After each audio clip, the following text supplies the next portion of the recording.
Good evening, ladies and gentlemen. We're about to start the meeting. Can I welcome you to the Cheltenham Borough Council's Planning Committee meeting being held on the 19th of December 2024. My name is Councillor Garth Barnes and I'm Chairman of the committee. This meeting is being streamed live to Cheltenham's Borough's YouTube channel, and the recording of the meeting will be held for 4 years.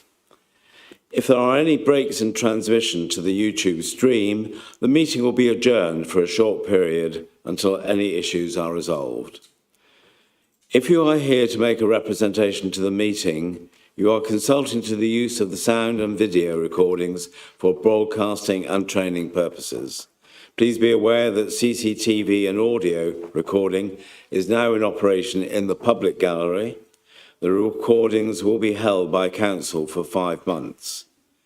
Please note, we have no fire alarm tests, they're not expected, so if an alarm does sound, you should immediately make your way to the nearest exit. Excuse me. We haven't any apologies. We have a full house tonight. Can I just remind members, we are meeting an hour earlier because of the number of items on the agenda. So I would ask you if you could try and be aware and keep comments short, concise, and to the point. So thank you very much for that. Any items of interest, declarations of interest? Councillor Baker.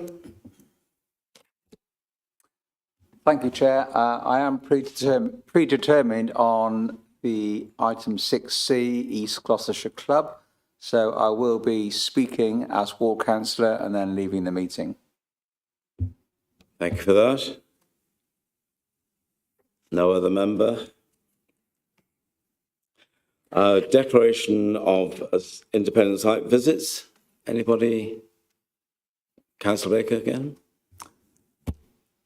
I did visit 70 Sandy Lane when the application was originally validated to understand whether I felt there were grounds for a committee referral.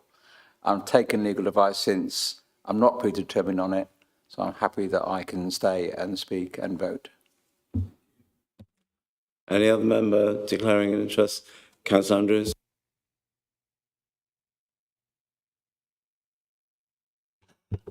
Yes, I'm familiar with most of these places, but I had independently visited 6A.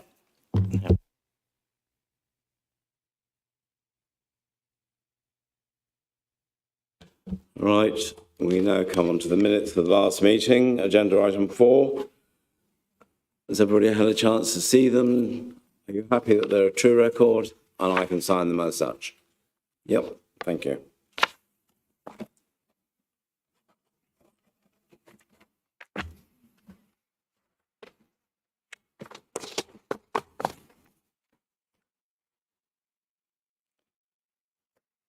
Item 5, public questions. There aren't any, so we'll move on to the first application before us, which is 6A Coltham Fields. And I'd like to ask Nicole Gollard to introduce it for us, please.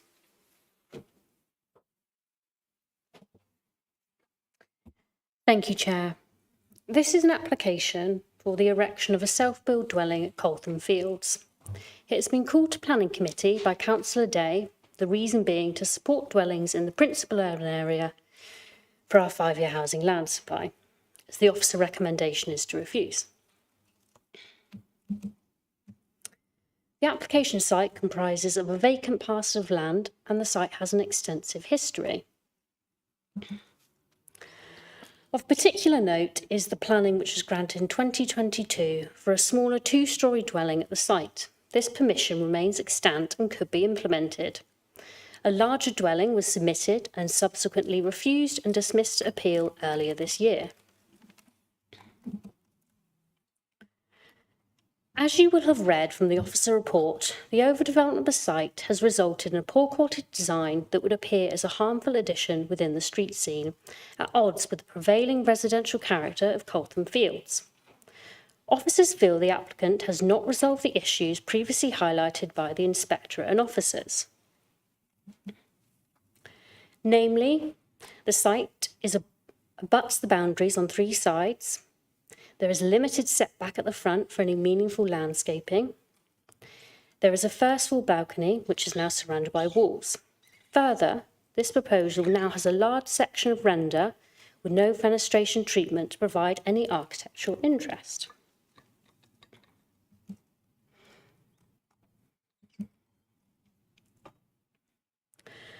Whilst it is acknowledged the proposal would provide 1 dwelling to the 5-year housing land supply, an extant permission exists that, if implemented, would bring the same benefits without any of the identified harms. In this case, the identified harms would not be outweighed by the limited benefits of 1 additional dwelling. Therefore, officer recommendation is to refuse the application.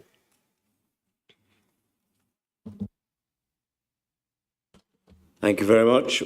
We do have 2 speakers, but we also have a representation sent to us today, I think, earlier on, which I'll ask the legal officer to speak to. Thank you, Chair. Yes, quite correct, Chair. There's a late material which you've just accepted. It's a letter that I understand has been sent to some members. I'm not sure if sent to all. And I think probably the most expedient way for me to deal with it is just to read the letter out. It's from the applicant. It states, I'm writing to you today to share some background about my application. My family and I have been priced out of a house in Cheltenham, so we moved to Gloucester 10 years ago. This application is a chance for us to move back close to our family and friends that we miss so much and provide the important support network for our growing family. My husband grew up in Eldon Road, just a few hundred metres along Hales Road. The site has an existing permission, but the design does not suit our needs. The owner who got the permission originally tried to sell the site, but it did not sell because it is not viable to build the approved house. We've come up with a few different designs that we think would work well on the site.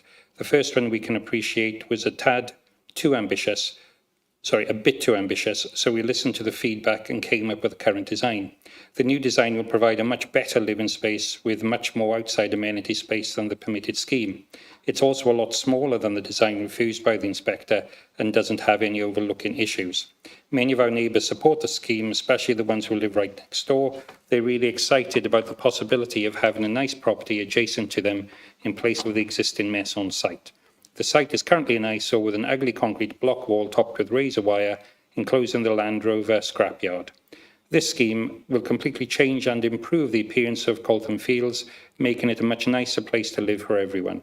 The ward councillor, Chris Day, also thinks the scheme makes sense and is in favour of approving it. I hope you can see the same thing when you visit the site and make your decision. In addition to providing housing in a brownfield and sustainable location, we plan to insulate the property to the highest standards and use a heat pump and solar panels to make the home as eco-friendly as possible.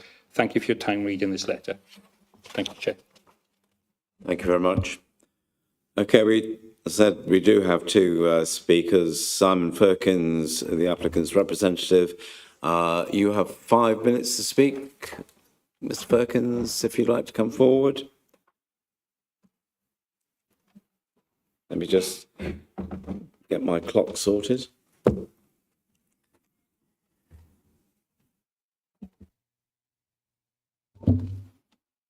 Am I live? Thank you. Good afternoon, Chair, members. We wrote to you and officers with some information about the site, its context and some of the history. I hope that was helpful. The current applicant is a self-builder. They intend to build a home for their own. The applicant for the extant permission is in the business of constructing high-quality homes and built the new dwelling at the entrance to Coltham Fields. Having priced up the approved dwelling on the application site, they calculated it will cost more to build it than it would be worth. Subsequently, and this is important, it is not viable to build the dwelling approved in 2022. They therefore marketed it with no takers apart from the current applicant, who identified an opportunity to improve on the previous design and create a bespoke self-build property that better suits their needs. The reason this works is because a self-builder does not need to make a profit from their development, as long as they can purchase a site and build the house they need for the same or less than it costs to purchase the same house elsewhere. It works. Without needing to make a profit, That profit can instead be invested in the land and the build to make it all stack up, where it would not for a speculative developer. I was a bit surprised to see no mention in the report of this being self-build and the duty on the council to meet the self-build demand on a rolling 3-year basis. The applicant feels this is an important consideration that weighs in favour and distinguishes this proposal, as well as the design approach, from previous schemes.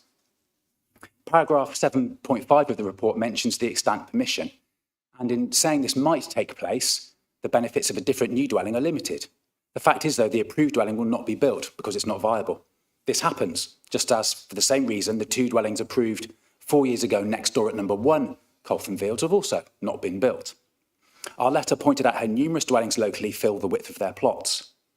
I accept that many of these are historic terraces. Importantly, though, numerous more recent dwellings on Coltham Fields also fill their plots. I hope you might have seen that on site. The dismissed proposal was 3 stories, and in hindsight, it wasn't appropriate. This application, though, is very different in scale, mass, height, and design. We think it is appropriate. There are no objections from statutory consultees. It provides double the parking and more than double the amenity space of the approved dwelling. I don't understand the concerns about the amenity space when the approved scheme had the same type of space being elevated and enclosed, but was less than half the size. The report at 5.1 talks about the letters being from wider Cheltenham, but if you look at the representations, of the 13 letters of support, 7 are within a stone's throw of the site, with 4 or 5 from the street itself. Those local people say, amongst other things, and I quote, "I really like the design. It will add to the area. This is infinitely preferable to the destruction of irreplaceable greenfield sites.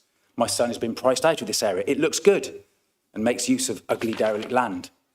The 2 objections relate to highways and loss of privacy. The report, though, confirms the proposal does not cause harm in these respects. So as well as making good use of a derelict brownfield site with a now carefully designed and sensitive proposal, the application will enhance part of next door and in turn the whole street by removing the block wall there and adding new planting. I also believe the current national policy in the NPPF released last week provides further strong support for this proposal. In short, it is not viable to build the dwelling approved 2.5 years ago, and that permission will expire next year. This self-built dwelling will instead provide a great solution for a family who have thus far been unable to find a suitable and affordable home close to their family and their roots.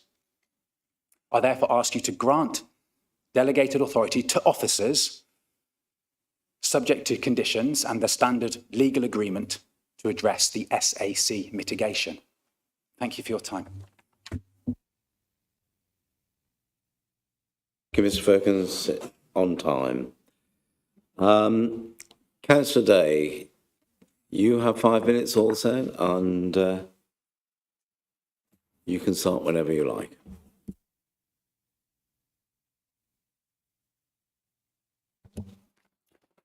Thank you, Chair.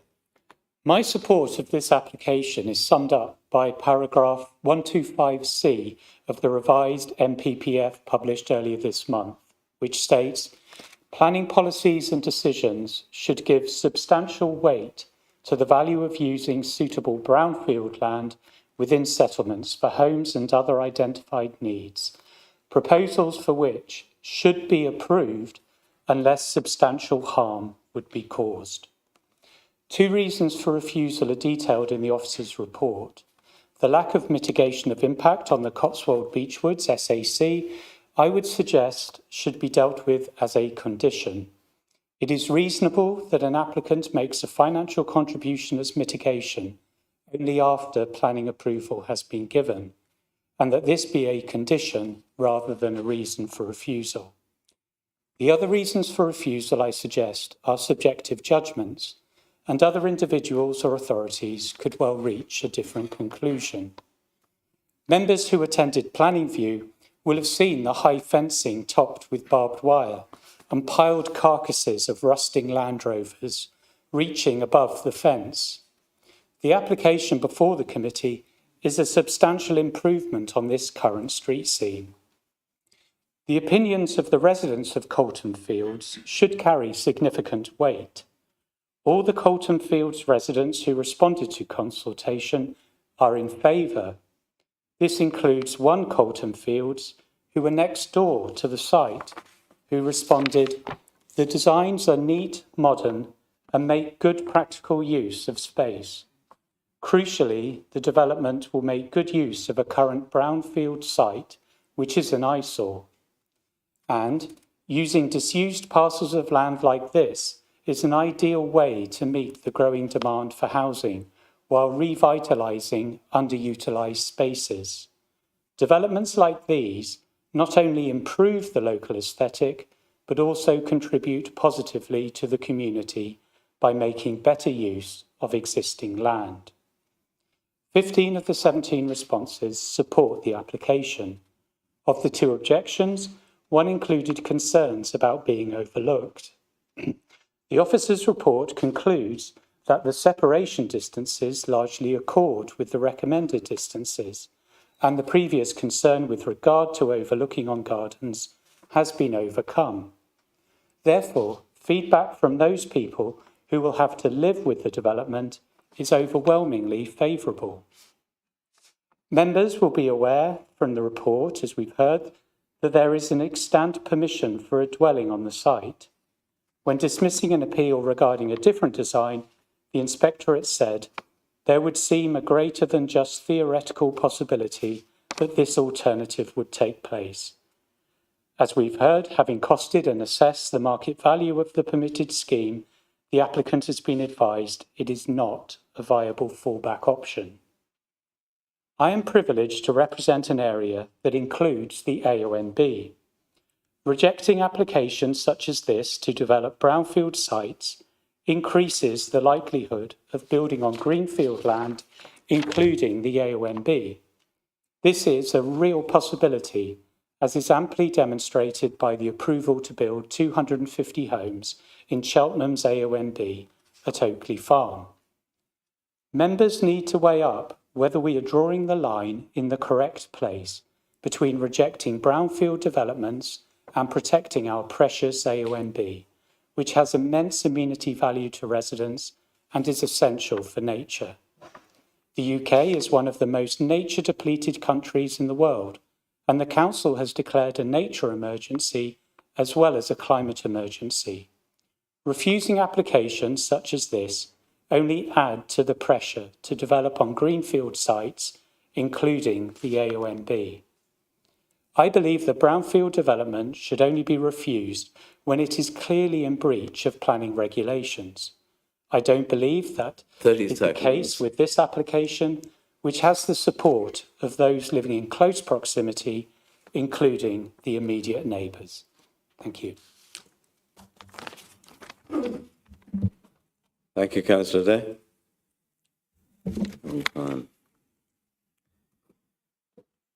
Right, members' questions. Any questions? Yes, Councillor Allen? Thank you, Chair. Just one question, which is, where did the 2 objection letters come from? Sorry, I'm trying to find it in the report, but not having much luck. Thank you. Okay. Any other member wants a question? Councillor Bamford, sorry. First. Yeah, I suppose my question would be, could the officer give a view on whether or not one of the objections could be conditioned in the way suggested by Councillor Day? Thank you. Conditions. Any other member while we're at it? Okay, I'll go back to the officer to answer those if we can.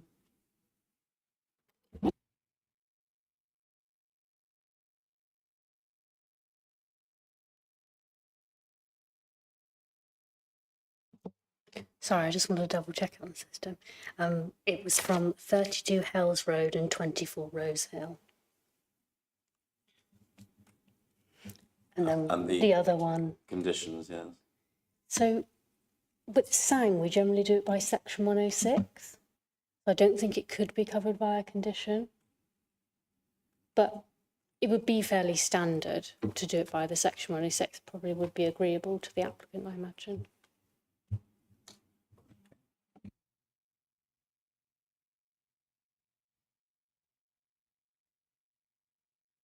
Okay, we'll go into debate then. Any member on debate? Councillor Baker? Thank you, Chair. I'm inclined to support the application and I'm happy to move that we permit, subject to the 106 for the Beechwood situation. I think this is down to design, and design is very subjective. I think it's good that the building takes up the whole plot. I think that's a positive, actually, to get the best use of the site.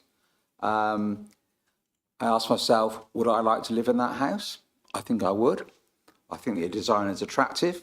I think the facilities within the house are good. I like the walled patio, raised patio. I think that'd be lovely with plants and stuff like that. So without labouring it, I think it overcomes a lot of the problems that the previous inspector who refused the previous application touched on, because I think it's a more modest scheme. It's a smaller scheme in terms of height. And I think it's a really pleasant scheme to look at. I didn't actually like the other scheme that much. I think this is great. So I'm very happy to propose that we approve it. Thank you. Thank you, Chair. I'd like to agree with my colleague, Councillor Baker. I think weighing up the balance, I think Councillor Day makes a very convincing point about the objections and how to reason them. But in my background in consultation and feedback, it is remarkable to see so many letters of support. If they are genuine letters of support from residents in the area, then this is really quite outstanding, given in my experience that people will object to schemes more than they will support. So if the residents, including the neighbours, are on board, I think there is little reason to object in terms of design. And as Councillor Baker puts well, this seems like it comes down to the issue of design, which is subjective, and the biggest beneficiaries or losers in the scheme of design would be the neighbours next door. So also happy to agree to permit. Thank you. Councillor Wheeler? Yes, can I first say that the artist's impression we saw there at best was very creative. And I don't think what's going to end up is quite like that. Having said that, that is an extremely small plot, no depth to it at all. And I think fitting anything on there of any meaningful design is going to be difficult. This property actually looks like it may work. So it is providing a dwelling that we know we need. I wouldn't say it was ugly. In fact, if I compare it to some other properties that we have passed, the Hayloft in Up Hatherley, and those awful things at the lower end of the high street, those two blocks that we were sort of told we had to pass. There was no reason why we should refuse them. If we can allow those to go ahead, I see no reason why we should refuse this. So I'm very much in favour of passing this. Thank you. Councillor Bamford? Yeah, I will also be voting to permit in this instance, largely for the reasons set out by councillors before me. But that doesn't mean I actually disagree with what the officers have written in their report. It is a very subjective situation we're facing here, and perfectly valid reasons to reject were stated in that report. It is an on-balance thing, and on balance, I can see why the officers wrote as they did, but in this instance, I will be voting to permit. Thank you. Thank you. Any other member in the debate? No? Do the officers want to come back on anything? Please.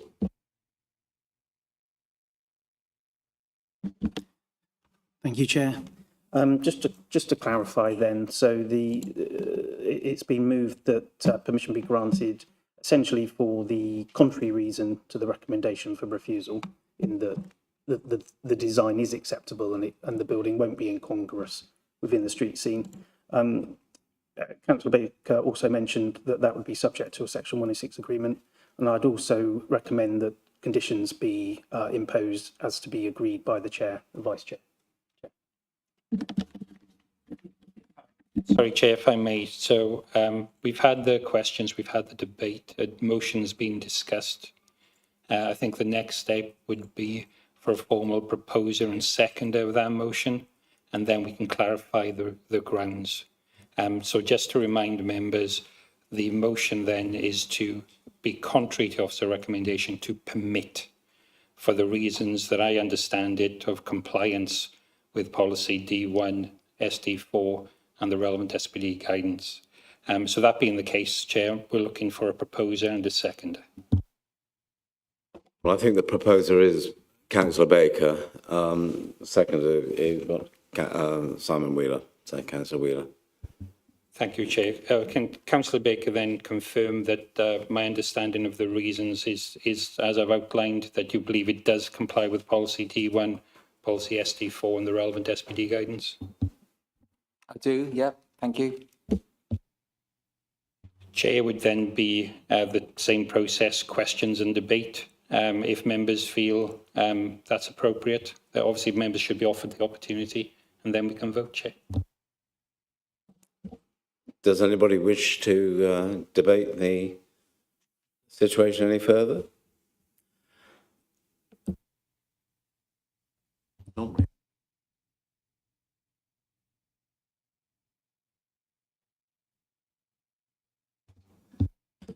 So the process we're going to do is to take the officer's recommendation for refusal.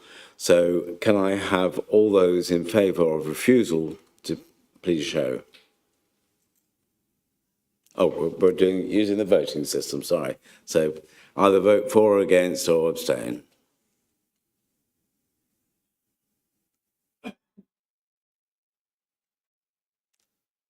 That's against unanimously. So now I will put forward Councillor Baker's proposal, which you've heard. I don't think you need any more clarification on that. You've heard the legal officer.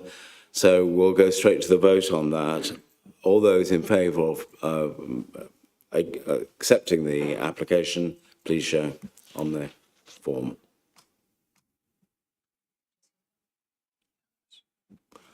So that's unanimously for as well. So that is approved rather than refused. Chair, just to confirm then that that decision is also subject to that UU for the Beechwood Sachs and delegation of conditions to the officer in conjunction with the chair. And Vice Chair. And Vice Chair. Thank you, Chair. Okay. Really happy with that. Thank you very much indeed.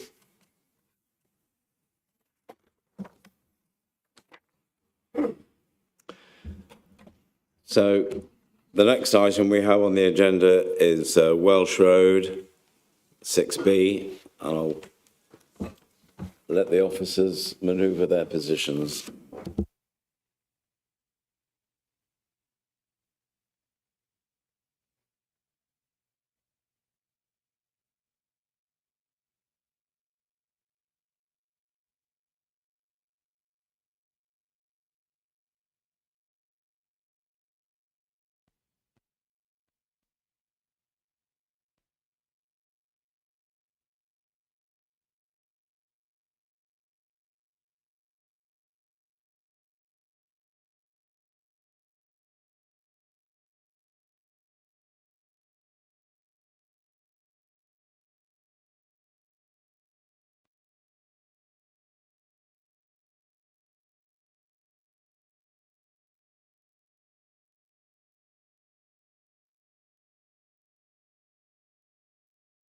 Thank you. We have no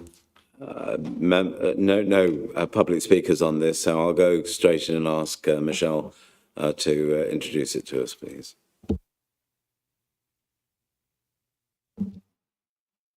Thank you, Chair. So this application proposes the installation of external wall insulation to 49 properties in Welch Road. The design statement that accompanies the application sets out that the project has been supported by the government's Social Housing Decarbonation Fund. The application is before the Planning Committee as Cheltenham Borough Council are the applicant and the officer recommendation is to grant planning permission. So this plan just identifies all of the properties that are included within the application. And then these are just some typical elevations as existing and proposed. Currently, all of the properties are faced in brick. However, the external wall insulation would have a white rendered finish with brick slip detailing to the front corners and above the principal front windows. So, as mentioned in the officer report, planning permission for similar works elsewhere within the borough have been previously approved by the planning committee earlier this year, and these images just show some of the properties that have been completed. So the key planning matters in determining the application are limited to design and climate change. And whilst officers acknowledge that the character and appearance of the properties will undoubtedly be altered as a result of the works, the changes to the street scene are not considered to be harmful. Overall, the proposals are a welcome and suitable intervention that will greatly improve the thermal performance of the properties. As such, the recommendation is to grant planning permission subject to the standard conditions set out within the officer report. Thank you very much indeed, Michelle. Any questions from members?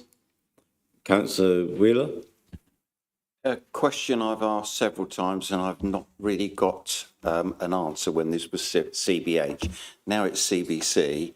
Perhaps I can have a more a better answer. Insofar that obviously it's not a condition we can put on, but where we have a number of houses that have been purchased by other people. I'm looking at an obvious one here would be what, 62, is it, or 66? One house owned by an owner. Could we offer some sort of deal to those houses that aren't within this scheme, that they can get their house? It'll make our properties look better if they're all the same, and it would be a benefit to those properties. Not suggesting we should do it for free, but they may be able to get their houses done at a better price than if they had to do it independently. Thank you, Councillor Wheeler. I'm not actually sure that's a planning issue. I'm just asking the question,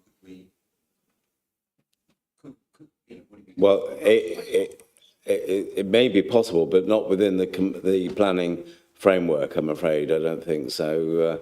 I understand what you're saying, but I don't think we have any jurisdiction over that. Whether Michelle would like to comment, I don't know. Yeah, no, I don't think there's any more I could add, really. It falls outside the remit of the planning application. Any other questions from members? No? We're open to debate. Any debate? No?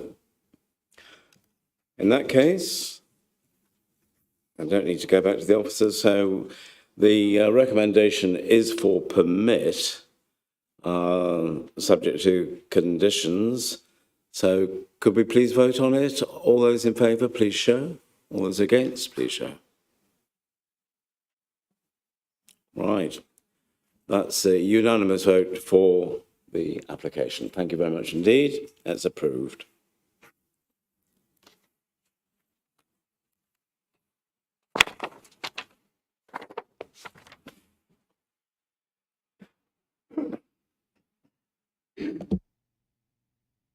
So now we move on and we come to the East Gloss Club, item 6A.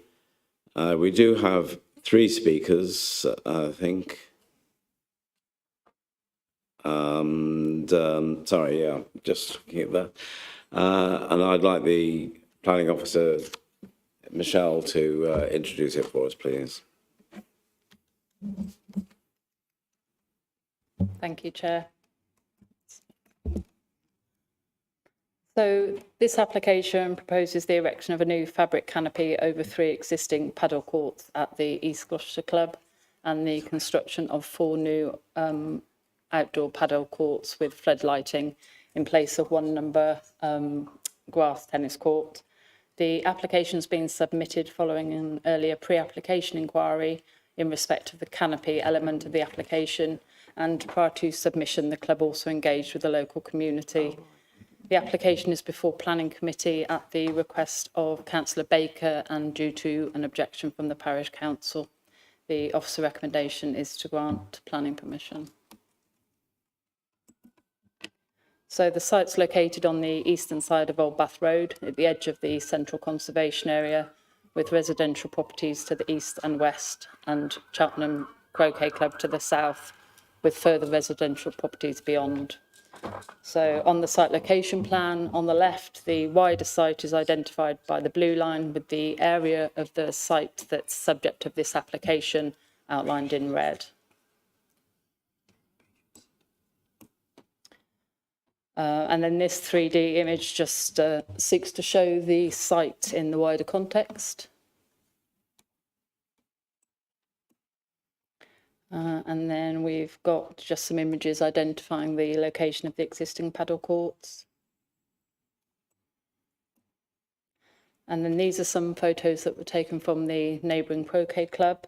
You can just see the paddle courts in the background. So these plans show the existing and proposed layout of the new courts and the configuration of the proposed canopy over the existing courts. The 4 new courts will replace an existing grass tennis court, as previously noted, and with 4 floodlighting columns, glazed barriers and fencing surrounding the courts, and a 1.8 metre high acoustic fence along the eastern boundary of the courts, also proposed to further reduce noise impacts. And this has been introduced in response to concerns raised at the public consultation. So the proposed canopy comprises 3 individual but connected structures, the ends and side panels of which will be green, whilst the top of the canopy will be white to reduce the need for artificial lighting. The canopy also includes integrated noise attenuation, and it's steel framed and open at ground level, with the existing glazed barriers and fencing to be retained. The overall height of the canopy would be 8.4 metres, with an eaves height of 6.3 metres.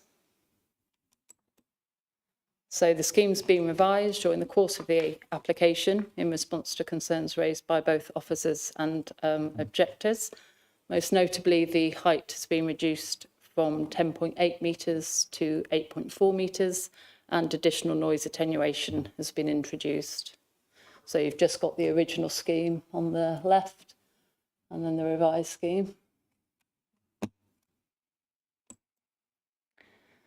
And then these are just some 3D views that were submitted with the application. They are only proposed as to be indicative, but they just give some views from above. And then these are some eye-level views that were produced. And then these images just show existing covered paddle courts elsewhere, not in Cheltenham, as far as I'm aware. And so the key considerations are design and visual impact, with particular regard to the historic environment, the conservation area, neighbouring amenity, any highway impacts and biodiversity net gain. So officers acknowledge that the proposed canopy is a large structure and utilitarian in its design, but it's considered as a whole that the proposals are acceptable in this sports complex setting, and that the health and social benefits of the proposals are clear. From a heritage perspective, the Conservation Officer raises no objection, and additionally, no highway objection has been raised by the County Council. And furthermore, the objections received in relation to noise have been duly noted, but the Environmental Health team also raised no objection from an amenity perspective. As such, for the detailed reasons set out in the officer report, the recommendation is to grant planning permission subject to conditions. Thank you, Michelle. We do have 4 speakers coming up, so I hope you either keep to your 5 minutes or less, perhaps. And the first speaker I'd like to ask is John Keynes, who's objector to the item.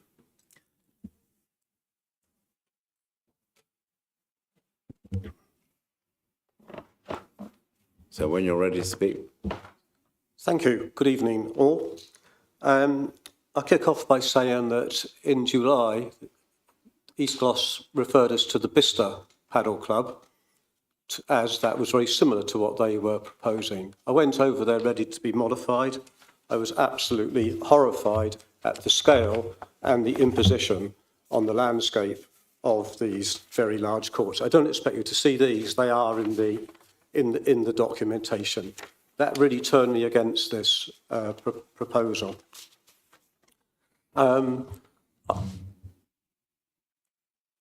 To put them in the context of East Gloss, where that view over the Cotswold Escarpment is the key thing to me as an AOMB, is what really matters.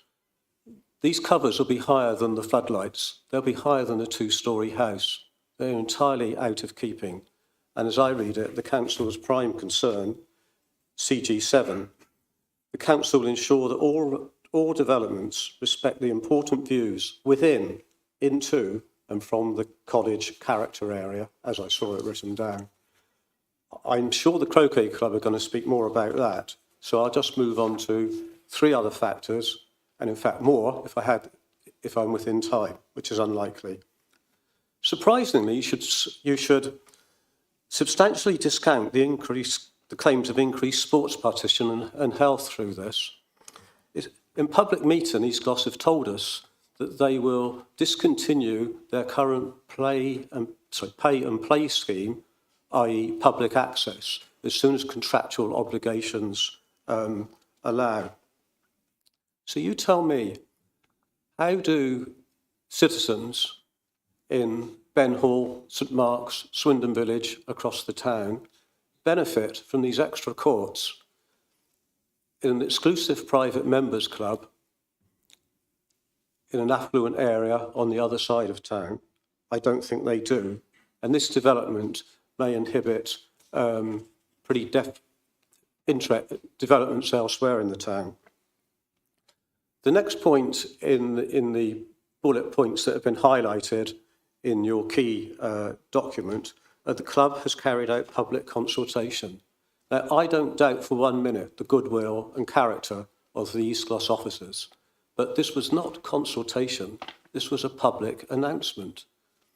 The scale, the location, the covers were all fixed, and most of the meeting was taken up with why they could not be changed. There was discussion over the pattern of the acoustic panels and the colour of the covers, but that's like being said, you will have this car to our specification. Oh, you can choose the colour of the dashboard. Now to a point of contention. In the same meeting, my contemporaneous note records East Gloss saying that planning told us that covering the new courts would be problematic, but covering the existing courts is okay. Miss Payne denies giving that advice.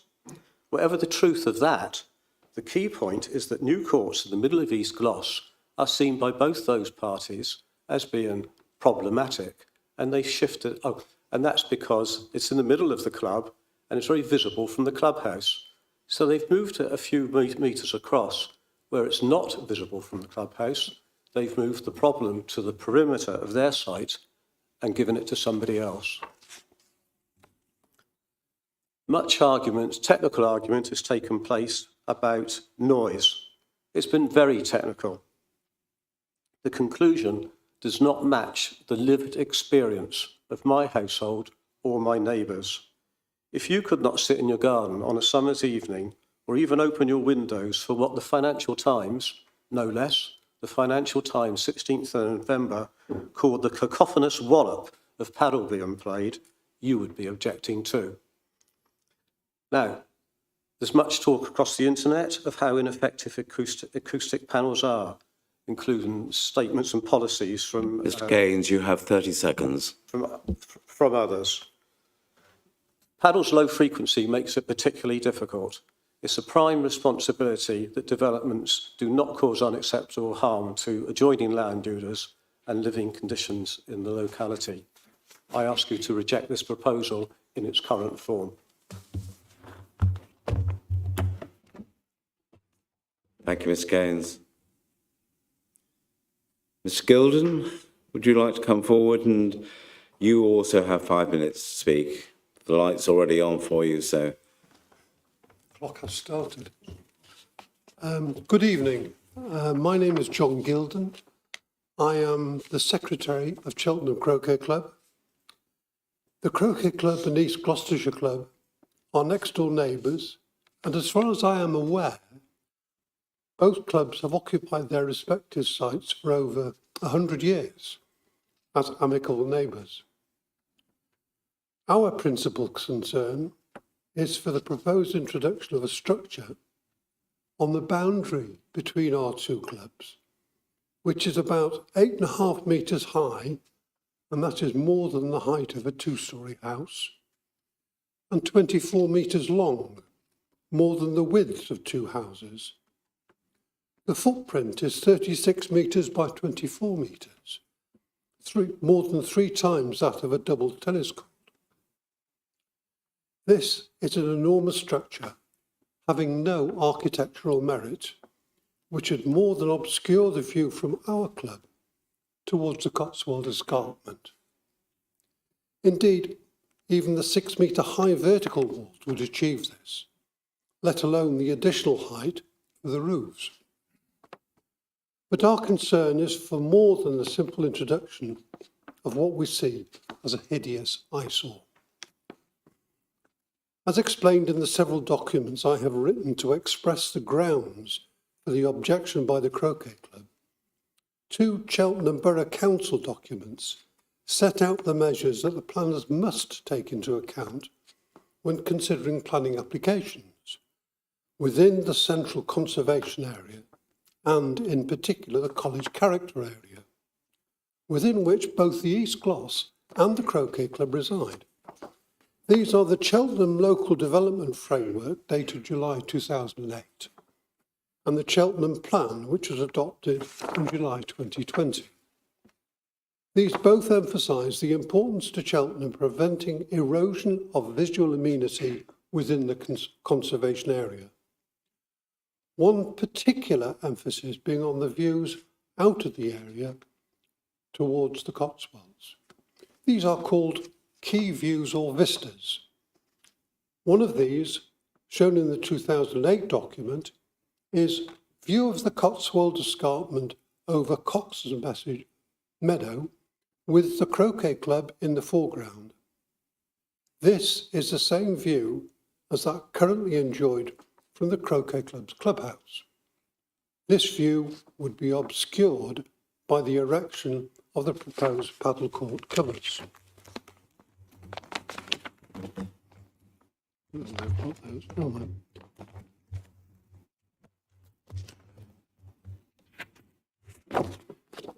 This picture, which shows our view being obscured. The computer-generated images included within the East Gloss application, which we've already seen, underplays the height of the structures by taking an elevated viewpoint from the far end of the Croquet Club's land, looking towards East Gloss Clubhouse, this being in the opposite direction to the key view in the local development framework. By contrast, the Croquet Club image, which is a photograph towards the Cotswolds taken from the clubhouse, is overlaid with an outline of the proposed paddle covers. It illustrates their visual impact.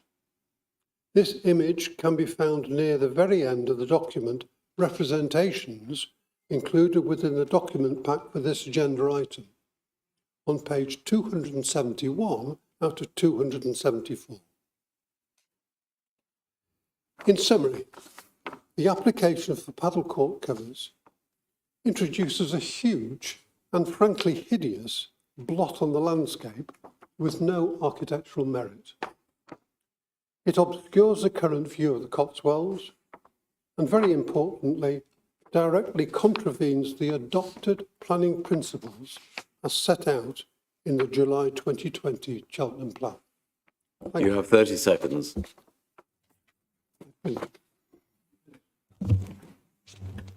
I'm sorry I interrupted you then.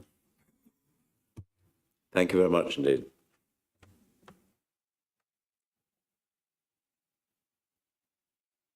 Andrea Butland, would you like to come forward? Because the objectors have had 5 minutes each, I'm allowed to give you 10 minutes, but I really hope that you don't come anywhere near that. So whenever you're ready, please start. Thank you very much, Mr. Chairman. My name is Andrea Butland. I'm the chair of the East Gloucestershire Club. And as you all know, we're usually called East Gloss. The club has been in existence since 1883, and we've always played a prominent part in the sporting life of Cheltenham. We are a major racket sports club in the district, and we hold county, regional and national events in tennis, squash and now paddle. We have over 2,100 members, aged from 3 to 91. We have over 650 junior members playing all our sports. We're open 362 days a year to play tennis, squash, racquetball, paddle, pickleball and table tennis. East Gloss is a community amateur sports club and non-profit making, and we take the community bit very seriously. We have discounted memberships for those on low incomes. Non-members can pay and play any sport and take part in all our coaching activities, and we have no intention of reducing the pay and play offer. Indeed, it is being increased to include all our sports. We do outreach work with local primary schools in tennis and paddle. We host wheelchair tennis and disability sport. We provide tennis coaching on the public courts in Montpellier and Pittville on behalf of Tennis in the Park, and we're currently assisting them in trying to raise funding for floodlights. We introduced paddle in 2021. This is a game that combines elements of tennis and squash, but is much easier to learn than either of those. So it serves as an introductory game for anybody who wishes to take up racket sports. It's very sociable because it's always played at doubles, and it's suitable for all ages and abilities.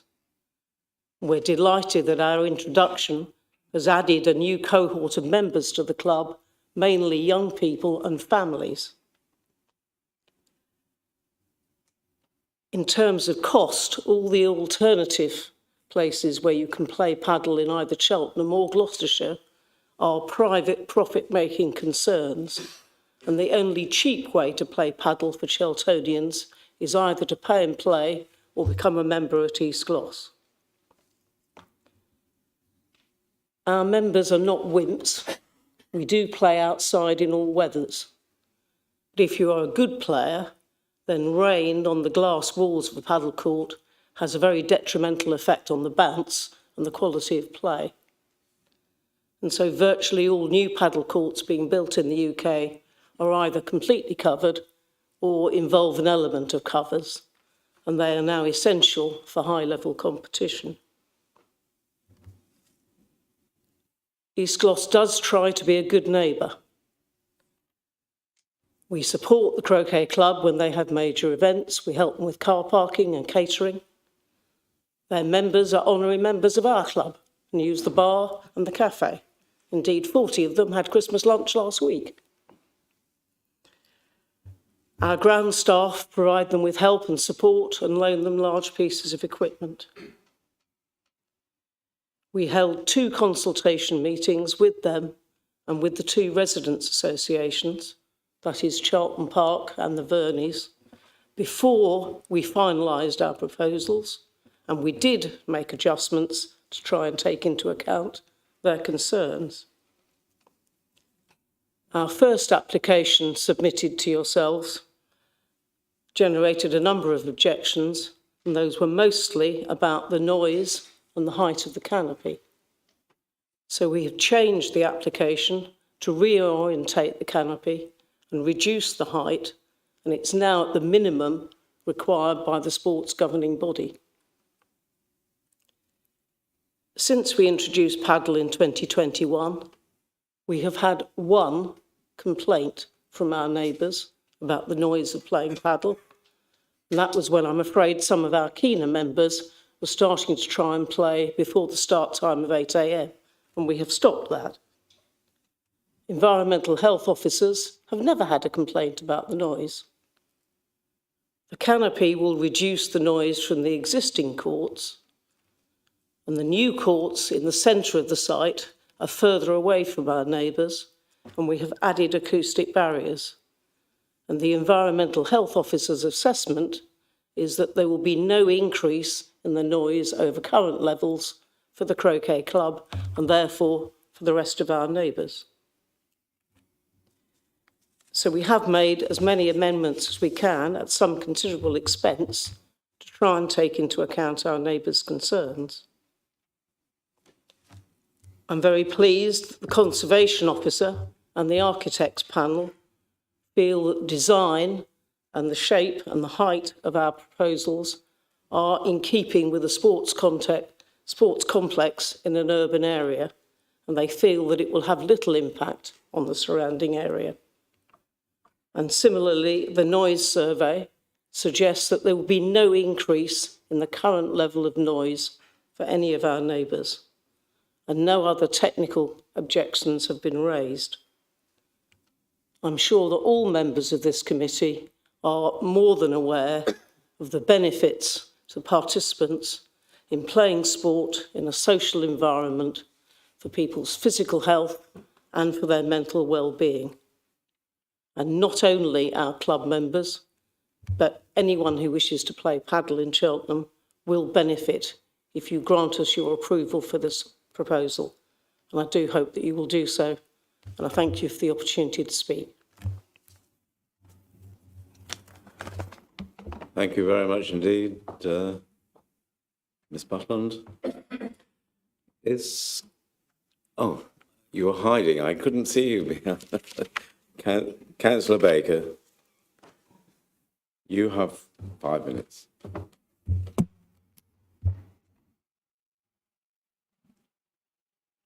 Is in your mic? Yeah, sorry. Thank you, Chair. It gives me no pleasure to challenge this application by the much respected East Gloss Club, which provides such an important sporting facility within our town. As the ward member, I took a keen interest in the application, wanting to understand the potential impacts it would have on nearby residents and on the adjacent Cheltenham Croquet Club, one of the largest and oldest croquet clubs in Britain. I came to the conclusion that I could not support the application and was therefore predetermined. It is a shame that the clubs could not work together and come up with a proposal which would satisfy both. I accept the applicant did carry out some engagement and that as a result, and to their credit, and to the credit of our officers, some material mitigations have been incorporated, in particular the reduction in the height of the canopy. The site sits within the Cheltenham Central Conservation Area. Conservation areas are afforded additional protections in our local and national planning policies. The proposed construction can only be described as obtrusive and out of keeping with the conservation area. It is indeed a blot on the landscape.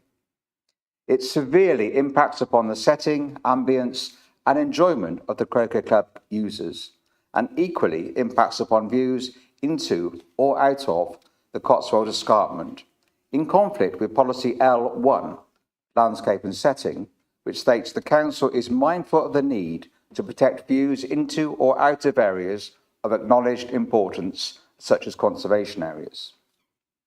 It also conflicts with policy D1 design, which says development will only be permitted where it complements and respects neighbouring development and the character of the locality or landscape. And policy SD4, which states new development should respond positively to and respect the character of the site and its surroundings. And paragraph 130 of the old MPPF states developments should be visually attractive and add to the overall quality of the area.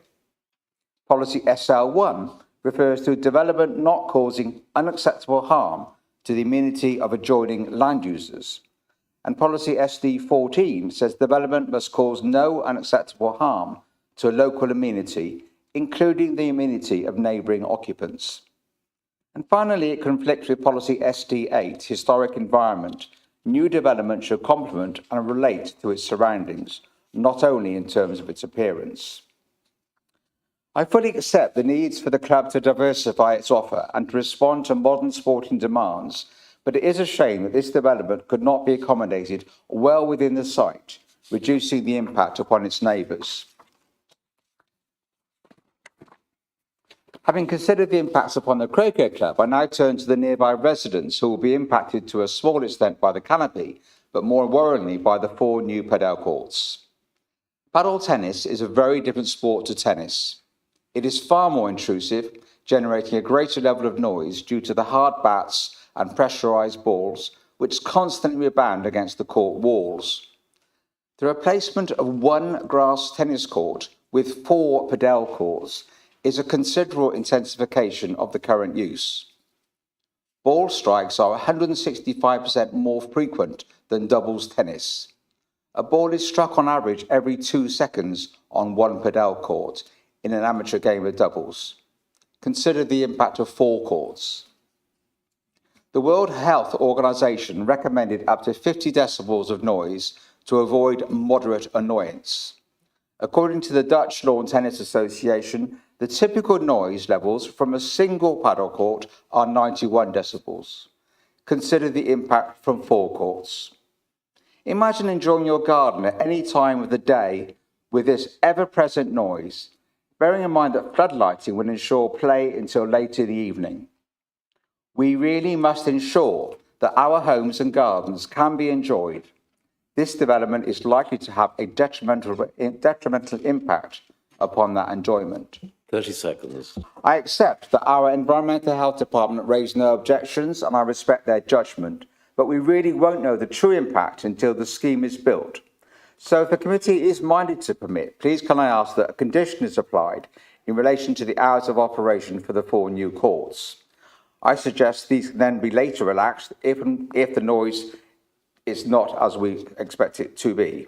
And I would suggest hours from 9 o'clock to 6 o'clock, Monday to Friday, and 10 o'clock to 2 o'clock at weekends, just to ensure that neighbours can enjoy their gardens in peace. Thank you. Thank you, Councillor Baker.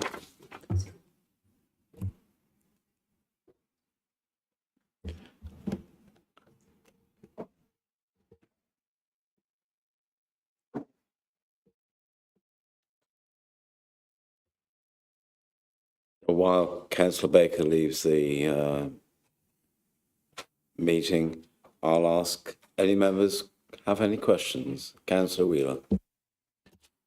Yes, much was made of the view in the objectors. Ordinarily, as I understand it, nobody has a right to a view, is what we're normally told. What are the differences here, or are there any differences here? Should we be taking view into consideration? And another one, I don't know whether officers can really comment on, but it was a comment that Councillor Baker made about noise levels of 91 decibels. Well, at 90 decibels in the workplace, operators are obliged to wear hearing protection. So it does strike me that that level is rather high, but I don't know whether you're in a position to answer that one. Councillor Bamford. Yeah, could I have some clarification about whether an alternative application which saw the covered paddle courts near the centre of the site, if any discussion was held around whether that was a possible alternative, and if so, why that was rejected? Thanks. Thank you. I'll go back to the officer before I take any further questions.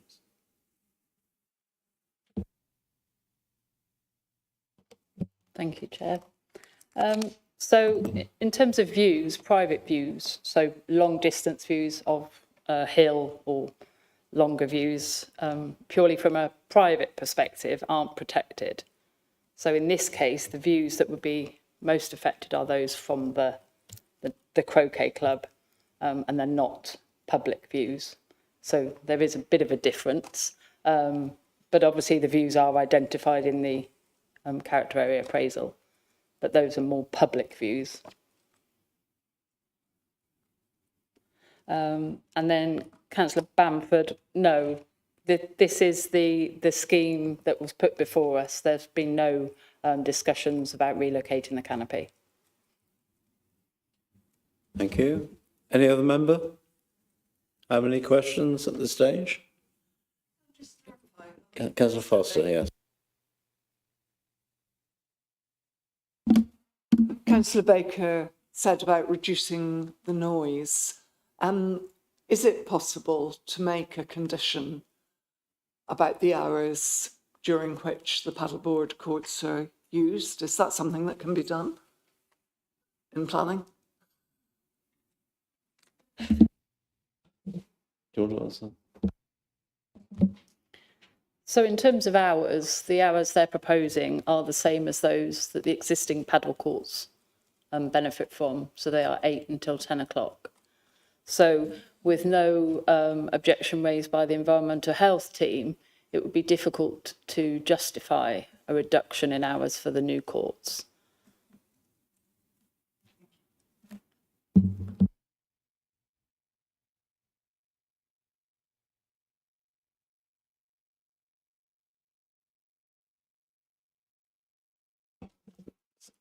So it's Amy, isn't it?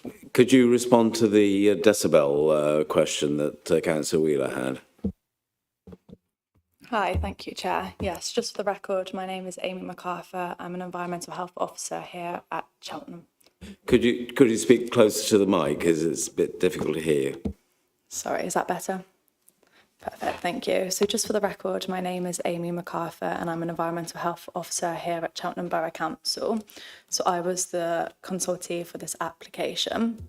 So correct me if I've not remembered your question right, Councillor, but in relation to the decibel levels, so East Gloucestershire Club commissioned a noise report to be undertaken. So that involved an assessment of an hour of a paddle game.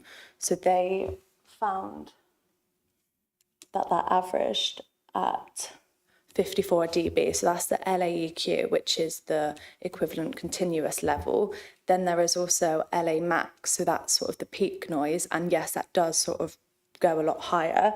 In their report, they stated this went up to 80. Obviously, paddle and other sports, there's a lot of variation in the noise that's produced from this. So it again depends on intensity, the level of people playing. So it is quite hard to get a general picture. But as the reports sort of measured this for themselves, we were satisfied that that was sufficient to sort of calculate the noise that would then be heard from the nearby noise sensitive receptors. So in relation to the World Health Organization guidance that Councillor Baker referred to, yes, there is a 50 dB guideline. However, that is from 1 metre from the facade of the nearest noise sensitive premises, so not at the source of the noise. And I think off the top of my head, the distance between the new paddle courts and the residents is around 70 metres at least. So that's what's obviously also accounted for in the modelling undertaken also in the noise assessment, in addition to sort of any attenuation and acoustic barriers that they've had in place. Let me know if that didn't sort of cover everything. Thank you. Thank you for that. So any other questions before we move to member debate? Okay, member debate. Councillor Allen. Thank you, Chair, and thank you to both the officer, the environmental health rep and also to the speakers. It's quite a difficult application to balance up, and it's clear that both the Croquet Club and the East Gloss Club make a significant contribution to the community, but also in general to the mental health and well-being of residents, and I think that point is not stressed enough. In that, paddle brings a significant opportunity to boost mental health through continual physical exercise and also by introducing groups who may not have been initially attracted to sports like tennis, to squash and to badminton and other racket sports to a sport that is more interactive and family friendly. And I think there's significant amenity gained from that for residents, but also from people in other areas of the town. And should there be concessions to membership rates, I think that's a significant contribution to helping the mental well-being of the residents of Cheltenham. But more importantly, I think this application touches on points of practicality versus policy. And if we're really to consider this application and what it means, I mean, the first consideration is weather, which the speaker from East Gloss touched upon, so I won't go into that in further detail. But the second consideration comes down to how paddle is actually played. And I think if you have a canopy that's any lower, and given the amendments that have already been made to the scheme, I think you cannot go any lower than has been suggested. It becomes almost impractical to play the sport. Not only just impractical, but dangerous. I think the amendments that have been made to the scheme seem not only reasonable, but also necessary to continue not only playing paddle, but also to grow the sport, and therefore to improve its amenity for members in Cheltenham and to improve the mental health and well-being of our residents. Thank you. Thank you very much. Any other member? So, Councillor Wheeler first, and Councillor Bamford. I'll try and be as quick. As far as the noise is concerned, yes, I accept what the officer was saying about noise levels. Having had need to monitor noise levels in the workplace, I can sort of appreciate different noise levels.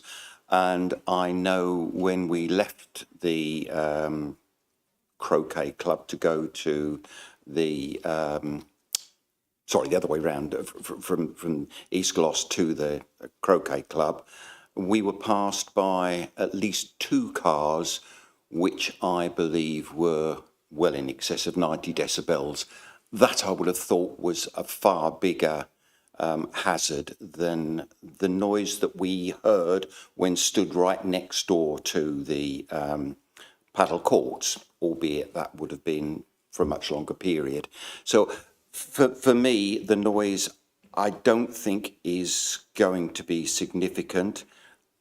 The actual view of them, I would fully agree, they're not particularly beautiful. However, the benefits of these paddle courts to the public in general that wish to use it, I think far outweighs the perhaps not so beautiful buildings. How else would you do it other than to build maybe a permanent brick-built structure with decorations on it? So yes, I'm very much happy to go with officers' recommendations. Councillor Bamford and then Councillor Clark. Do agree with Councillor Wheeler about the noise. We were right next to the courts. It didn't even occur to me that the noise was an issue. But so I accept that's entirely subjective, but one can only take as one finds. And I'm very, very keen that in some way we do get these extra paddleable facilities for all the reasons that Councillor Allen stated, and also the speaker from East Gloss. It's incredibly important. We're, you know, the amount of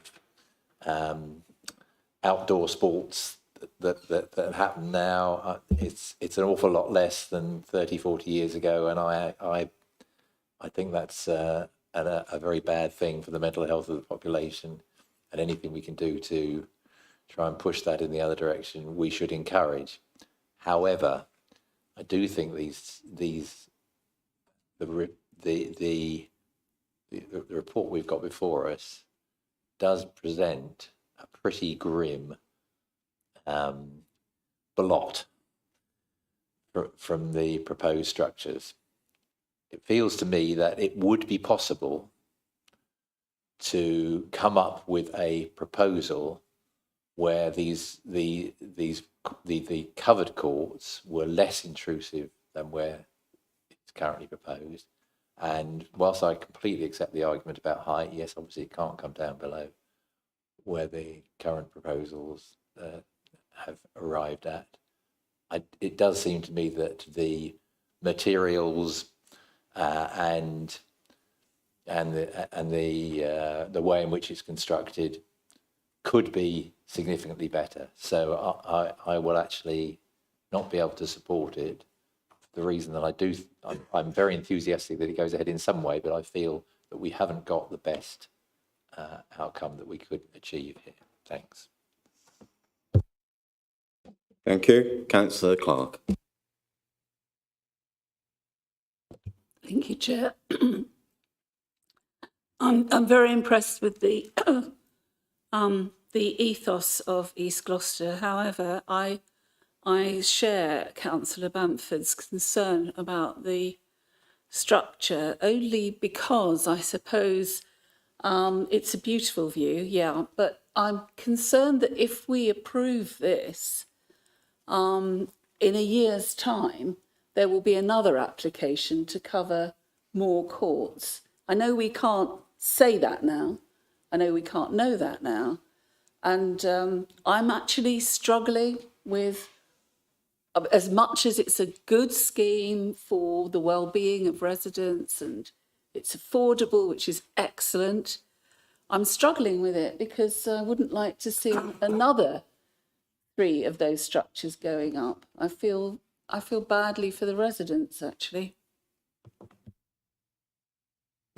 Councillor Howell. Could a condition be made to amend the materials used for the canopy, and could a condition also be made in line with Councillor Baker's comments regarding opening hours?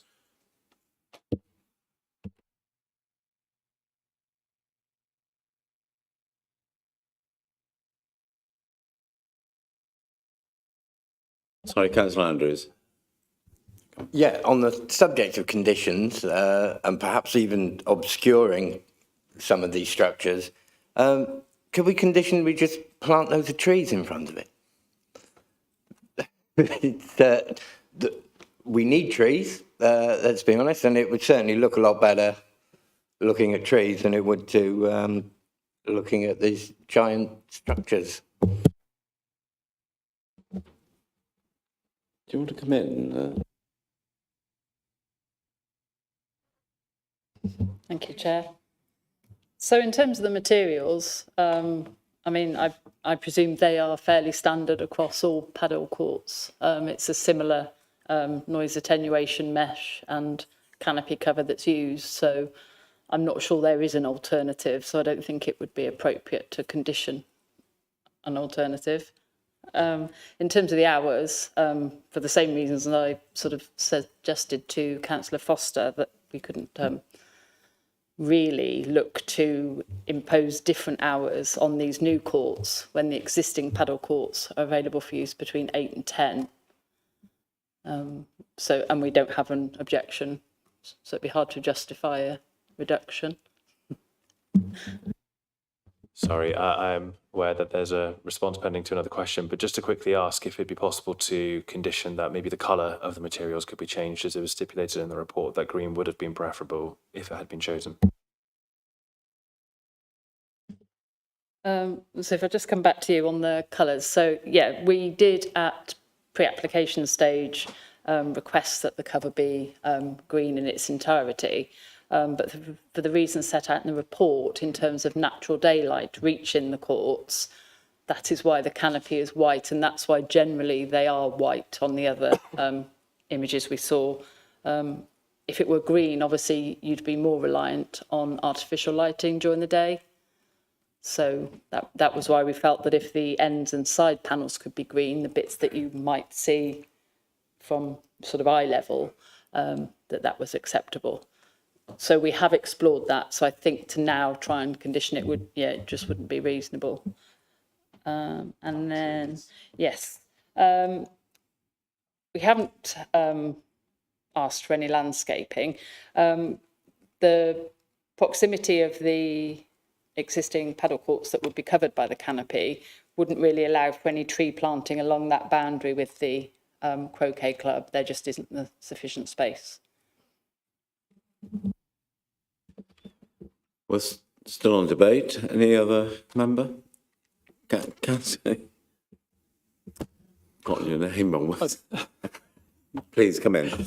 I'd just like to agree with the comments made by Councillor Bamford and Councillor Clark that in its current form, I'm struggling to support it, especially given I think there were some earlier comments about the potential resiting of the canopies above the new courts, more central to the East Gloss Club, that was quote unquote problematic. I just feel that there's more debate and more discussion to be had there to find a better solution. That's all I have to say. Thank you, Councillor Mutton. Sorry, forgotten your name temporarily. Any other member? No? Sorry, Councillor Bamford. Just to clarify, I think I understand why the current structures have been proposed, but there are 1,000,001 ways in which you can internalise a space like that. It can't be just that one type of structure. So I'm sure most other paddle courts in this country have been enclosed in similar structures, but there are, almost an infinite number of ways in which you could enclose that space. So I don't really accept that we're at the end of the line. Thanks. Thank you. Michelle, do you want to come back on? So, Councillor Wheeler. Yes, I'll just quickly come back. Whereas I do agree with a lot of the arguments that members have made, I do feel that an argument against this, certainly for me, seems very, very difficult. And I don't know, well, officers will obviously say, but I would feel that the arguments against would be very difficult to support.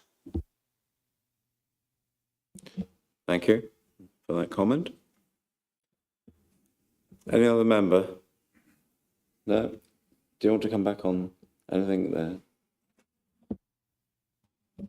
Just to say really obviously that we're here today and we have to make a decision on the structure that's proposed. So yeah, we can't look at alternatives today.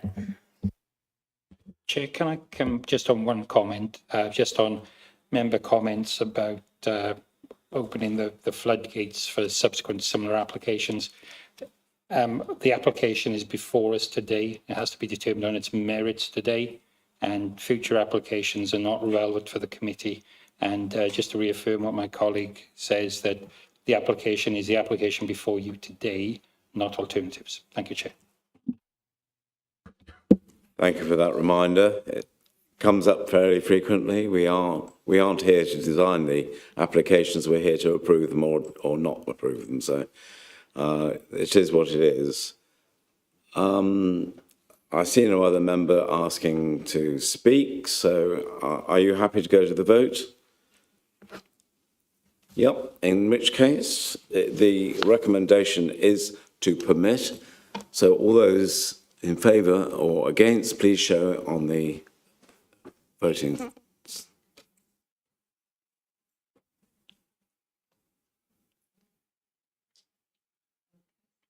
So,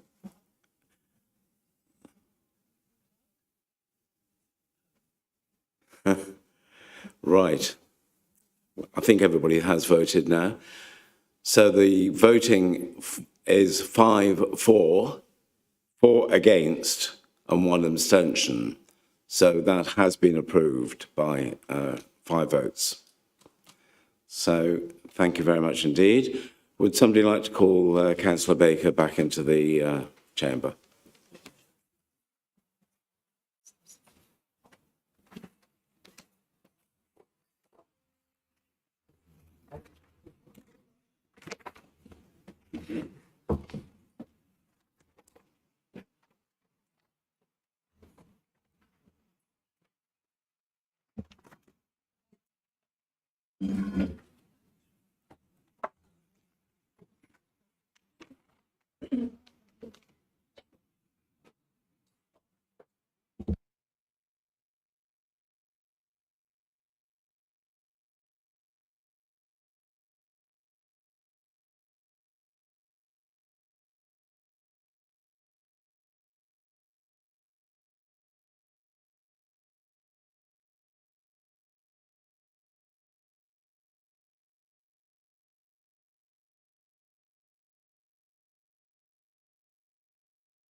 Right, thank you very much indeed. We now move on to 68 Sandy Lane, item 6D. We do have two speakers on this, and I'll ask the planning officer to introduce it for us, please.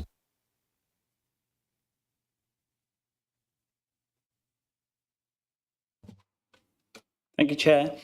So this application relates to 68 Sandy Lane, and the proposal is for alterations to the exterior and replacement roof, including an amended balcony to the rear. The application is at Planning Committee at the request of Councillor Baker, who raises concerns regarding the impact on neighbouring amenity as a result of the proposed changes to the rear balcony, as well as concerns regarding the scale and dominance of the dwelling as a result of the proposed roof alterations. So the existing building is a two-storey detached property located on the corner of Sandy Lane and Hartley Close.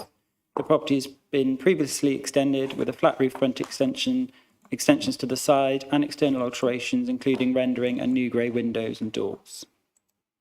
As you can see here, this is the dwelling as it is now.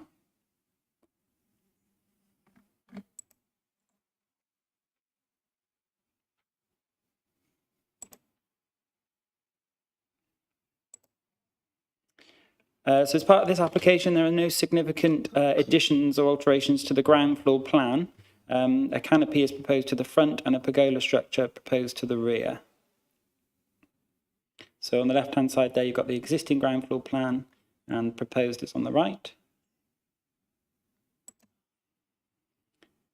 So since the publication of the officer report, the applicant has submitted a revised ground floor site layout plan, which now indicates some additional landscaping proposals adjacent to the shared boundary with number 70 Sandy Lane. This is alongside the proposed increase in fence panel height that we saw on site.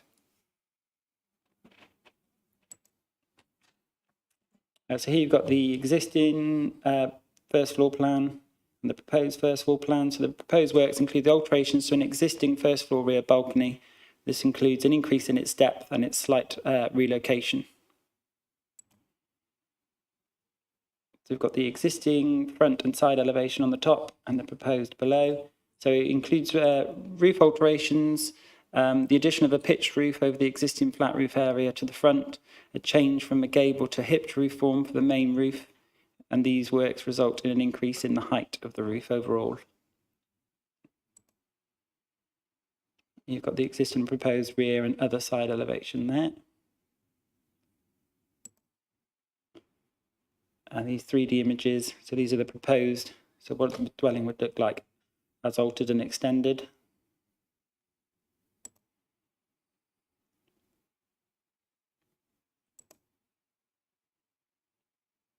And you've got a existing and proposed 3D street view. So the key planning matters for this application are design and impact on neighbouring amenity. So officers considered the proposal to represent an acceptable scale, form and design, appropriate in its context, and will not result in any unacceptable impact on neighbouring amenity. As such, officer recommendation is to permit the application subject to conditions.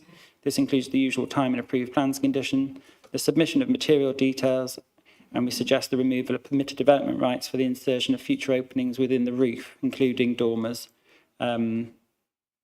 just to protect the design and character of the area as well as neighbouring amenity. The officer recommendation is to permit. Thank you, Chair. Thank you very much, Lee Byrne. So as I said, we had two speakers. I'd like to call Tim Atkins as the objector. You have 5 minutes, and I will remind you 30 seconds beforehand.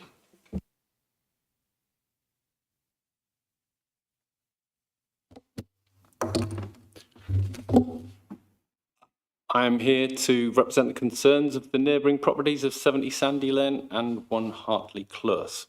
Our objections focus on the disproportionate size of the proposed roof and the adverse impact of the enlarged reorientated balcony. The proposed roof significantly increases its mass, dominance and height compared with the original 1970s design.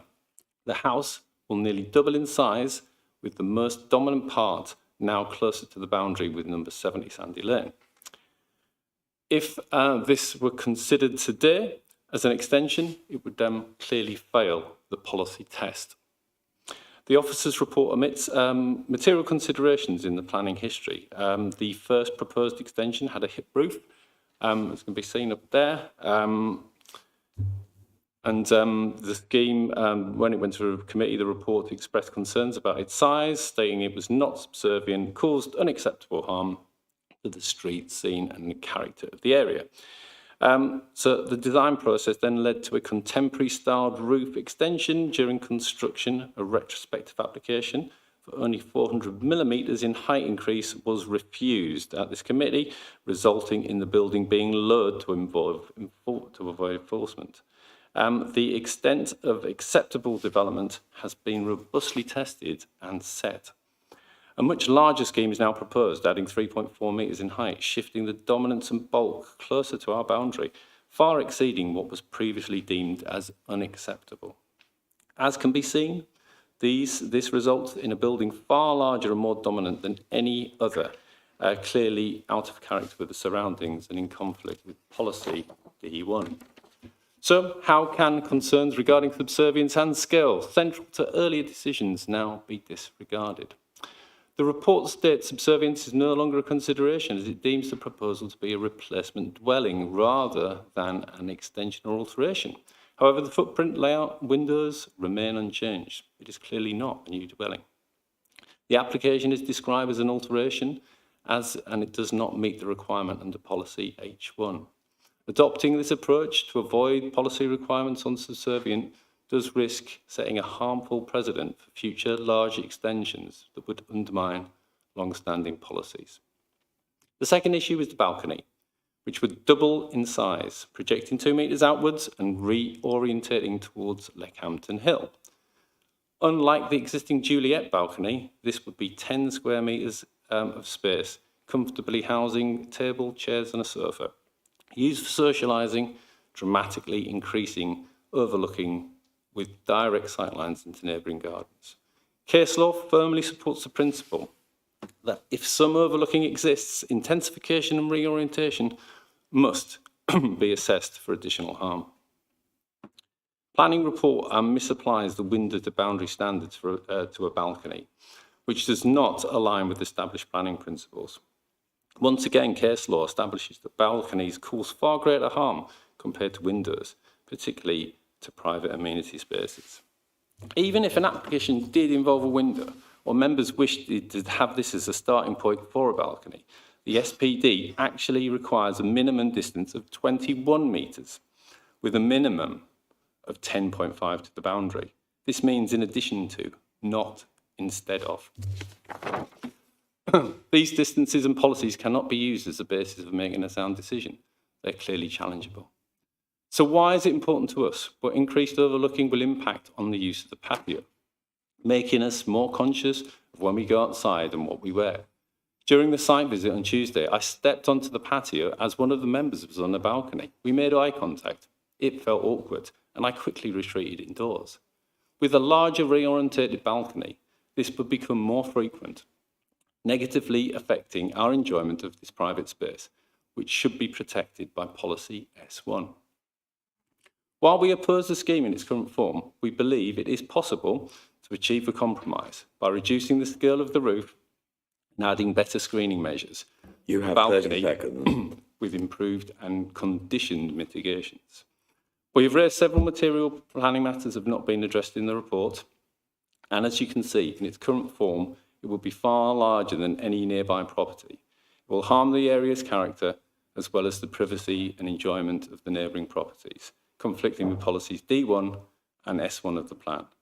It may also set harmful precedents. So we urge the committee to either refuse the application or defer it for amendments and clarifications to address these concerns so that a sound decision can be made. Thank you. Thank you very much. Just over. Mr. Perkins, would you like to come forward and speak? You have 5 minutes as well.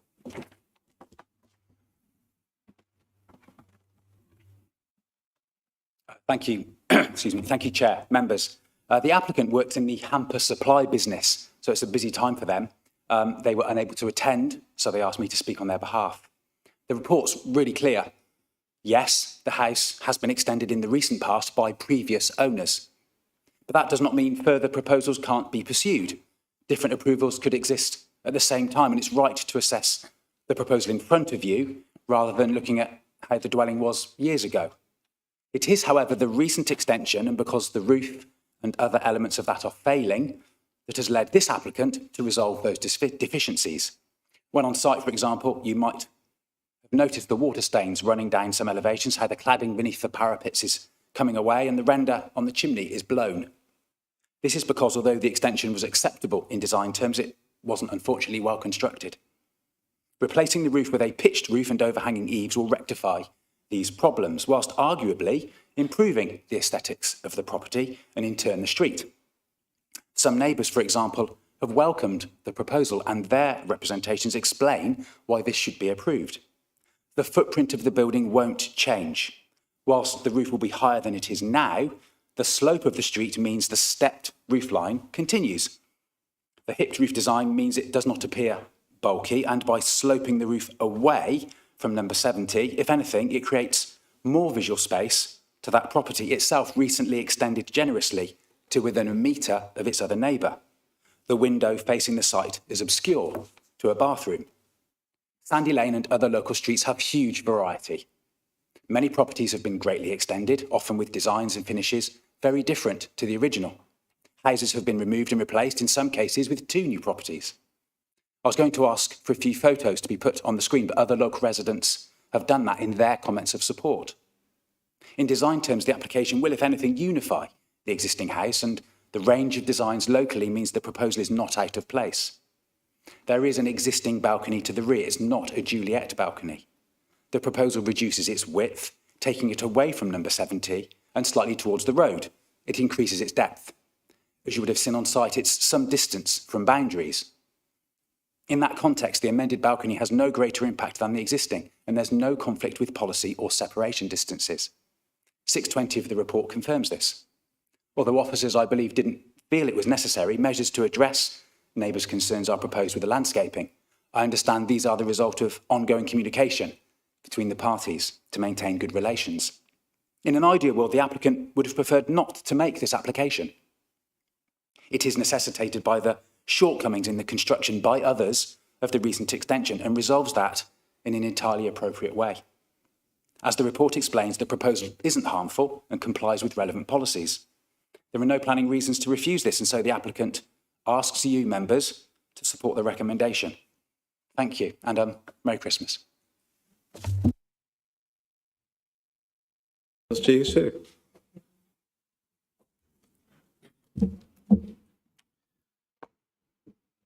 Right. Any members' questions?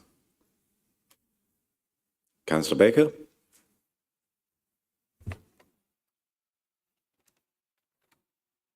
Sorry.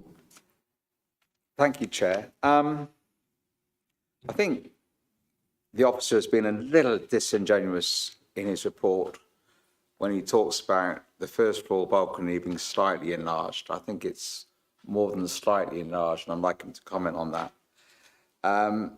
He also comments, this is 617, he also comments that the replacement roof would be higher. Could he confirm it's 3.4 metres higher? I have a big question mark over why this application is considered as a replacement dwelling when it clearly isn't a replacement dwelling, and not as an amendment to an existing dwelling, an improvement or an addition or whatever, because that really changes the definition of how we're able to deal with subservience, as I understand it. So I'd quite like to understand why this is considered as an application for a replacement dwelling and not an amendment to an existing property. Thank you. Thank you. Councillor Martin, did you indicate? No, I thought I saw your hand go up. That's all right.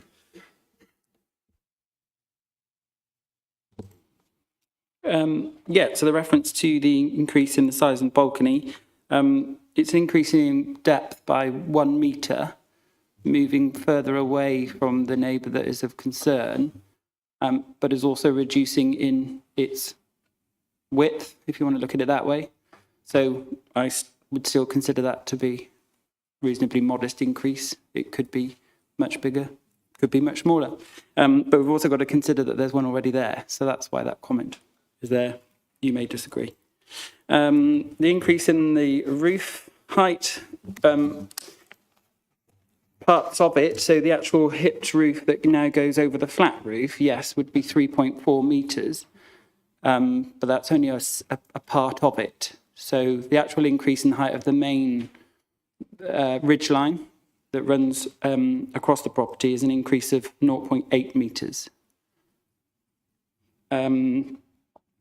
The reference in my report to a replacement dwelling, it doesn't say that we are considering this as a replacement dwelling. It's under the design section, referring to how we can consider such alterations to a property where they are remodelling, not necessarily doing a more typical extension to a property. So we do have to look at this quite differently. So where you've got an existing building, maybe unaltered, and they want to do a 2-storey side extension or a 2-storey rear extension, yes, we can talk about subservience, and that is in the design guidance or the supplementary planning documents. But quite often where a property is ultimately remodelled to an extent where it doesn't look like it was before, that's how we can consider whether that altered and extended dwelling, how that looks in the street scene, rather than whether the additions are subservient or not. Because I fundamentally agree that it doesn't look like what it did 5 years ago. Thank you. Any other member question? Councillor Clark? Thank you, Chair. I have to say I find the extending balcony at the rear of the property quite offensive. I would not want to live somewhere where people could actively use such a large space above my head, and I would like to suggest that we if we approve the renovation, the extension, I think the balcony could be treated separately. I find it too overwhelming with no visual benefit. In fact, it's detrimental. Thank you very much. Was that a question? It's not a question, no, it's part of the debate, I think. Can I do that? I would like to ask the officer, is it possible to separate it out? Sorry, could you, for the sake of people watching us, could you just repeat what you said? Is it possible, because this has never happened while I've been on the committee, to separate out one element of the design and condition it? Because I really do feel it adds nothing to the appearance and it's detrimental to the surrounding property. So that is a question, so I'll ask Ben if he will respond. It's a bit like the response on the last application, although very different. But no, the application that's before you is when you have to vote on. So where there's multiple elements, if one part of it is unacceptable, ultimately, yeah, you would have to vote to refuse it. The applicant is very aware of the concerns. They have made some changes and proposed some mitigation, but at this stage, they haven't wanted or felt the need to change the balcony in any way. But just to reiterate, it is the changes do mean it's further away from the neighbour at number 70. Okay. If I may just say, that's not my concern. It's the size of it that's my concern. We are in debate now, so any member, Councillor Wheeler. Yes, my thoughts on the front, I'm quite, I think that makes absolute sense, particularly as I didn't appreciate before, but the roof's leaking, it's causing problems, and therefore a pitched roof is obviously much better. I think it actually looks more in place. The only one thing that I do have concern is the balcony at the back. If this was an application to put in a balcony completely, I would have voted against it. However, there is already a balcony there. To change the design, I don't think is going to make a massive difference. Actually, when people are looking over other people's gardens, a balcony up there probably isn't the best thing to have, and that's what would give me concern. But insofar that there is already one there, I don't see that there's going to be a great deal of difference. So I'm happy to go with officer's recommendation. Thank you, Councillor Wheeler. Any other member? Councillor Baker? I find this is a really difficult application. I'm genuinely have trouble with it.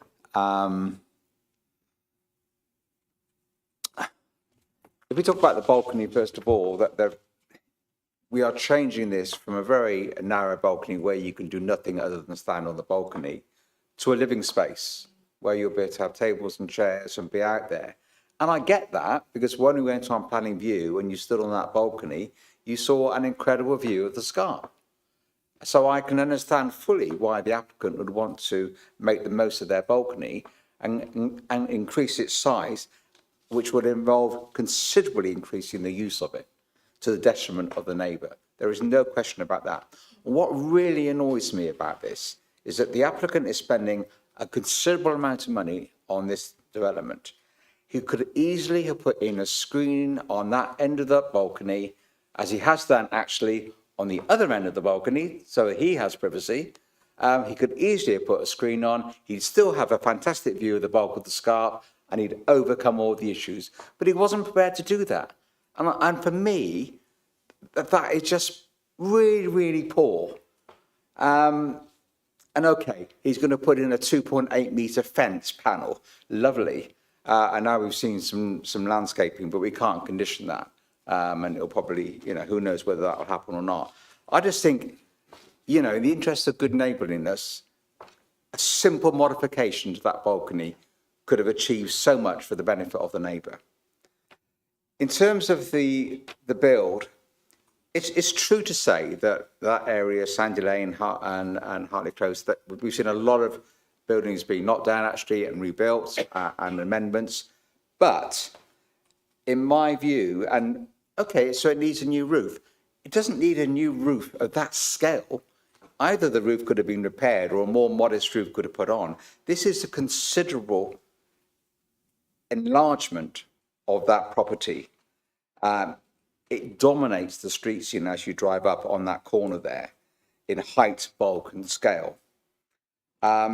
So to me, if you look at, you look at policies, but if you look at policy SD4, which talks about layout, mass and form, and which should be appropriate to the site and to its setting.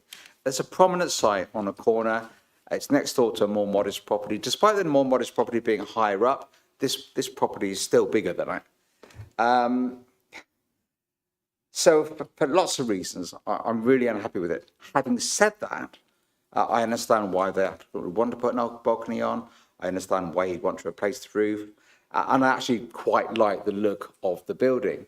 And really what we're being asked to do is to look at that application as it is and say, do we pass it or do we not? So, as I say, I'm really, really struggling with it because I'm not sure that policy SD4 in isolation would stand, given what's happened in other parts of that area. So I'm just interested to see what other members think. There's no question that the amenity of the neighbour is going to be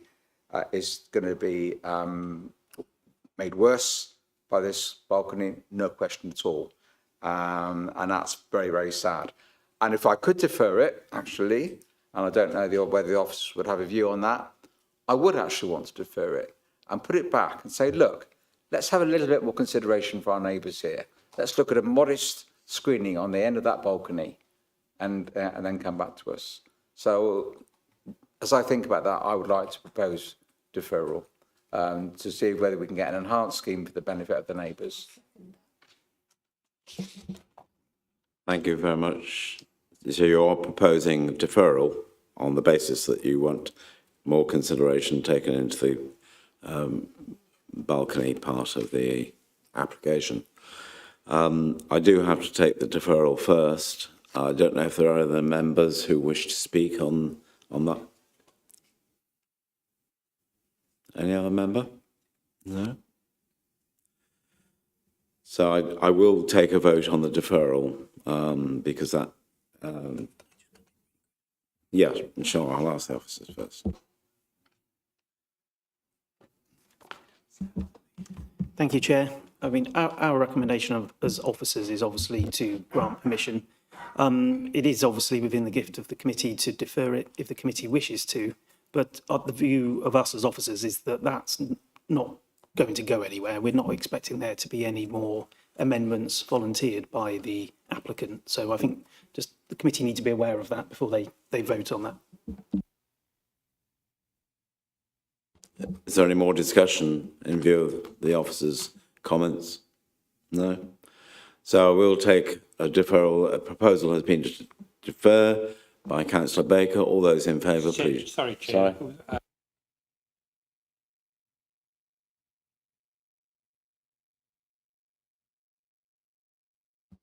So it's been seconded, proposed and seconded. All those in favour, please show.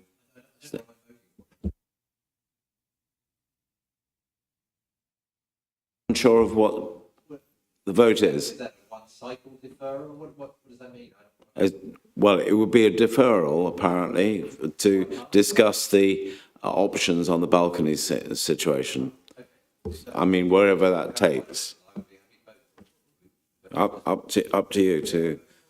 Can we just confirm?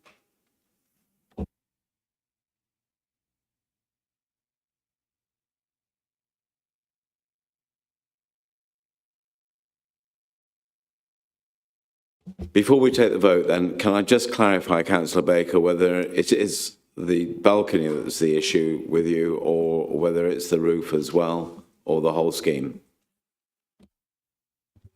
No, I am focusing on the balcony because I think the loss of amenity is the most important thing for me, because I actually quite like the design of the property. So I am focusing on the balcony. Focusing on the balcony. Are you? You're happy with that? Yes, you exactly how I the, feel. Yes, I will okay. second that. Yeah. Okay. Right. Let's go to the vote then, please.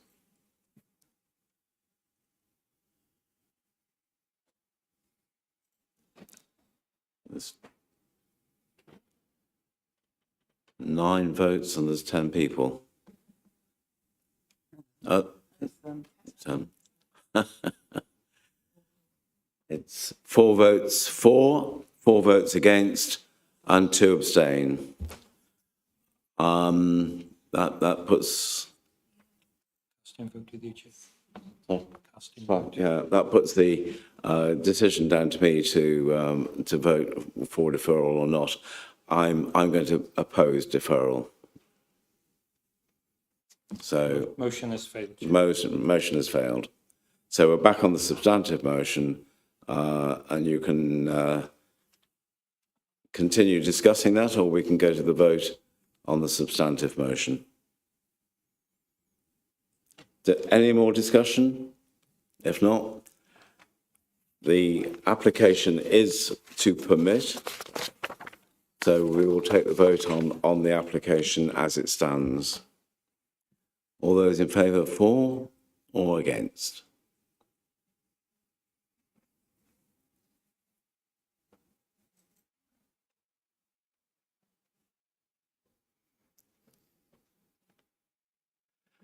So in this, we're still missing 1 vote, I think, are we?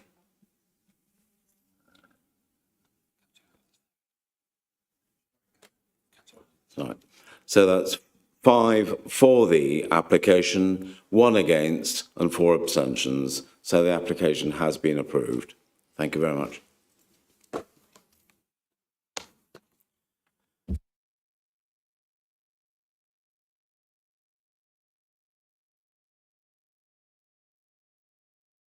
Sorry. We now move on to item 6E, which is Sanford Park, College Road. No speakers on this one.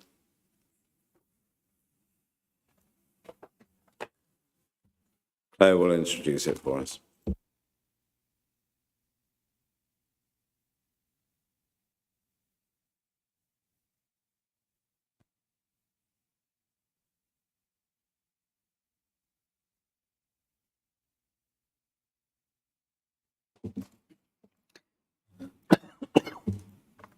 Thank you, Chair. So this application is for the installation of a ground-mounted flagpole sited within Sanford Park. The flagpole will display the recently awarded green flag, which has been awarded to the park. The site is within the St Luke's character area of the Central Conservation Area. The application is at Planning Committee, as the applicant is the Borough Council. So this is just the site location plan and an aerial view of the location of the flagpole. And just another aerial view. These are just a few mock-ups that were submitted with the application of the siting of the flag and the pole. The pole would be 8 metres in height and the flag would be 0.9 metres by 1.85 metres. And just got a few Google Street View images from College Road and an aerial view indicating the siting of the flag. So the key considerations for this application are principal, the impact on the character and setting of the conservation area and impact on neighbouring amenity. Officers consider the siting of a flagpole as appropriate and would not result in harm to the setting of the area or wider conservation area. Furthermore, the flagpole is not considered to result in harm to the amenity of neighbouring properties. The officer's recommendation is therefore to permit, subject to the following conditions. Thank you, Chair. Thank you very much. No members, no public speakers on this, but question members. Can I just question what is actually going to be flown on the flagpole? Yeah, it's called a green flag, which has been awarded to the park. All right. So okay.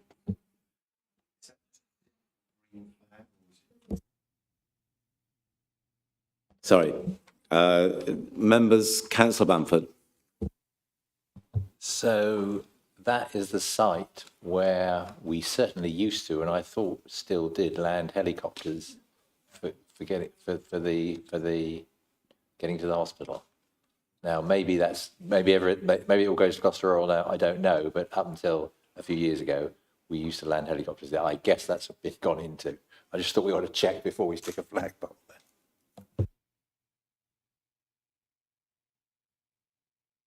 Was that a question, Councillor Bamford? I'm sorry. The question is, have we checked with the hospital that they're not likely to land emergency helicopters there, please? I've not, no, but I don't know if they do or not still. Okay. As the ward councillor and as the founder of the Friends of Sanford Park and a regular user, no, it doesn't. That's further across.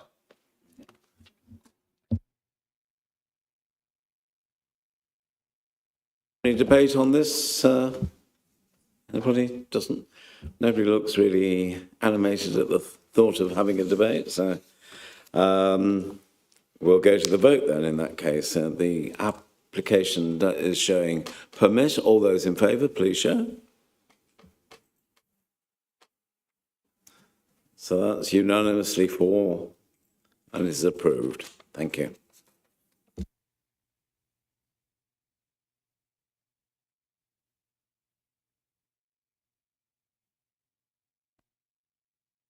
Moving quickly on then, we have 12 Cheltenham Road, item 6F. Claire, are you producing this one as well? Would you introduce it?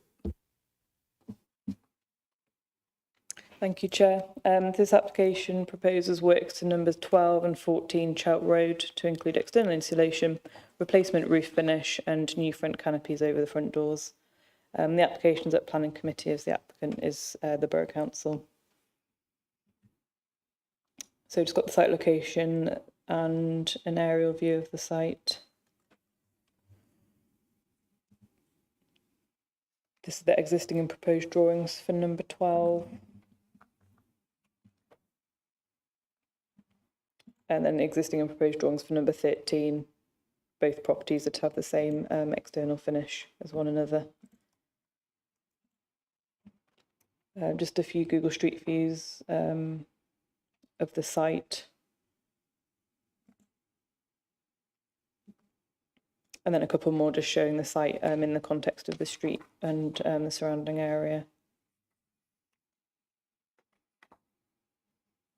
The key considerations for this application are the design, the impact on the street and sustainable development and climate change. The external finish as a result of the works would be of a similar visual appearance to the existing finish and would not result in harm to the character of the street scene. The works would improve the thermal efficiency of the dwellings, contributing to the aims of the council. The recommendation is therefore to permit subject to the conditions set out in the officer's report. With no speakers, any members' questions on this particular one? No? Any member debate then? I'll take that as a negative. So are we happy to vote for this one then, please? It is recommended permit. All those in favour, please show.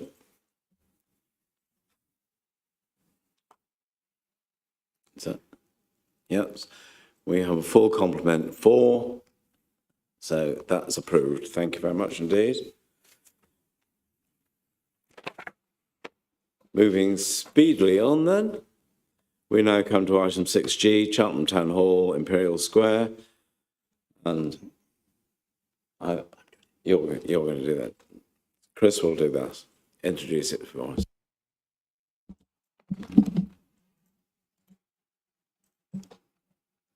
Thank you, Chair. I'm presenting this one on behalf of the Conservation Officer.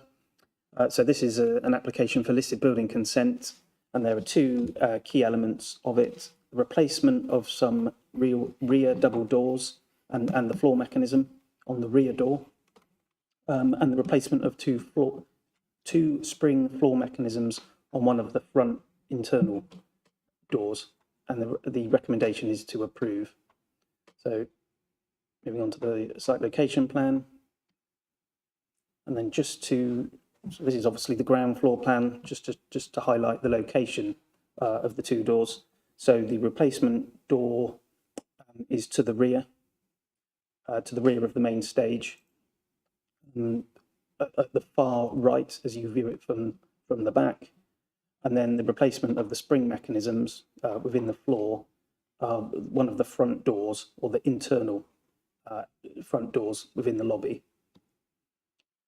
So this is the rear door to be replaced. It's in a poor condition.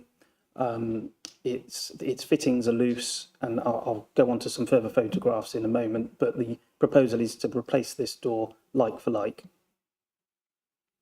So again, slightly closer view. And then you can see on the inside, the doors being reinforced in places with boarding, with plywood. And it's, as I say, it's got loose fittings, and it's felt to be beyond repair, really. So the proposal is to replace this door like for like, minus the more modern fittings. Because the proposal is like for like, the Conservation Officer was happy that there didn't need to be plans at this stage, but members will note from the report that there is a condition requiring full details, which would include joinery details and so on, of the new door.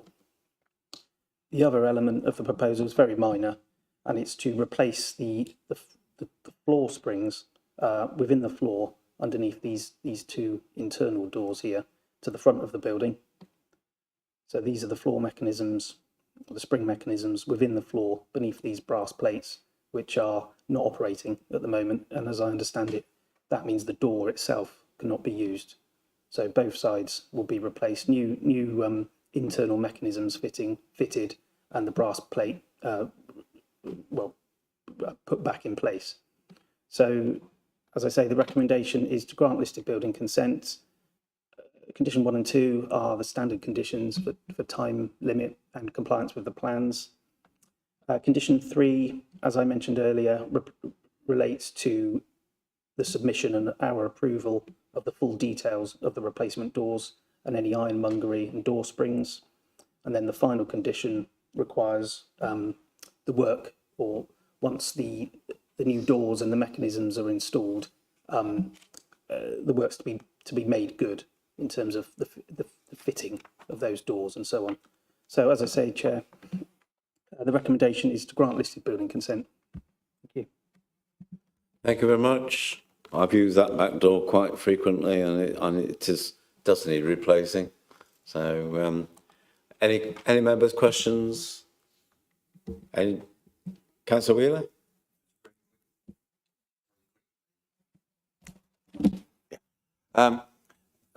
The other, particularly at the back, the other two doors, I mean, I'm just thinking, if you're doing one, is there a necessity to do the other two, or are we not looking at the cost of that? Thank you, Chair. As it stands at the moment, it's understood that the condition of those other doors is acceptable. So we've just got this application to replace this, just one set of double doors at the moment. Any other member? Any debate? Happy to go to the vote. It is for grant. Please show your favour or against. Thank you very much. That is unanimously in favour of granting. So